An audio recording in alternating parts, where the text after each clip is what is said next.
Hey, this here is chapter 3, page 3 of chapter 16 of Pokey. Well, we ain't done. We ain't left one yet, man, but we're fixing to, see? Oh, I see what you're saying, Slump said. I think. How can we be sure he's coming? Well, we can't. All we can do is be ready and hope we hear him coming when the time is right. I reckon he'll be here sooner than later, though.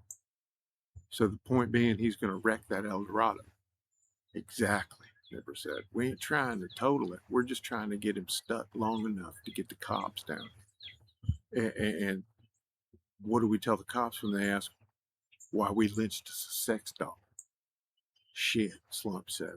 That's the easy part. We'll just say we was, what you call it, testing props for next year's Halloween roundup. Well, Nipper said, I hadn't thought it that far along, to be honest with you. They probably ain't going to be worried about it, though, man, because they'll be busy putting Reverend Judge Goolsby under arrest for intent to manufacture crystal methamphetamine hydrochloride. Nipper liked saying the whole name. He liked the way the words rolled off his tongue. He once said if he ever had a daughter, he'd name her that. Crystal methamphetamine hydrochloride Nipper, he'd said. Crystal Beth for short.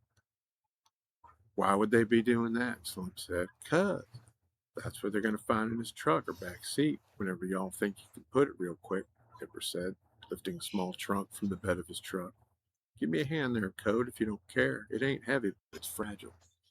They set the trunk off to one side of the shade, and Nipper opened the lid to reveal an interior divided into a number of compartments that contained just about everything one would need to cook up about a quarter ounce of ice. 2 Pyrex coffee pots, turkey baster, surgical tubing, super adhesive utility tape, lab-grade rubber flask stoppers, litmus paper, ventilation masks, heavy-duty welding gloves, goggles, safety first. Compact electric heating element, glass vial with glass eyedropper, 1 ounce of lab-grade hydrochloric acid, 7 grams of raw ephedrine, 7 grams of red phosphorus, 7 grams of iodine crystals stored in a glass jar. Another jar full of camping stove fuel, a tiny jar of hydrogen peroxide for a catalyst to help fire the initial reaction, and an off-the-shelf container of Red Devil Lye. In a separate bag, Nipper had a small spice jar full of silver nitrate, and a canvas golf bag full of glass tubes and finished seat pipes with a little residue coated along the bottom. Man, oh man, Slump said, nervously stroking his chin, you got about 4 or 5 federal offenses all packed into this here little bitty trunk. No, ain't but 1 or 2, really, Nipper said. Can we hit this? Slump asked, holding up one of the pipes.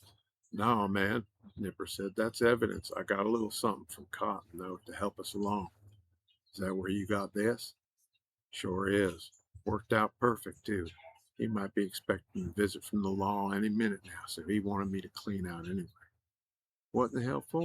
Well, that new roommate of theirs, Nipper said. She's off the reservation, man. Cotton said last time he saw her, she was thumbing a ride on the highway looking all kinds of messed up. Messed up how? She's all tweaked out, man. Done cut her hair all the way up on top of her head. Cut the dog's hair, too. Dug a big hole in the yard. Shit.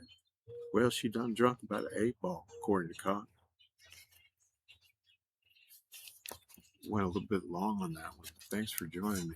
And we'll be back for page 4, chapter 16 of Hokey Pokey next time. Thanks.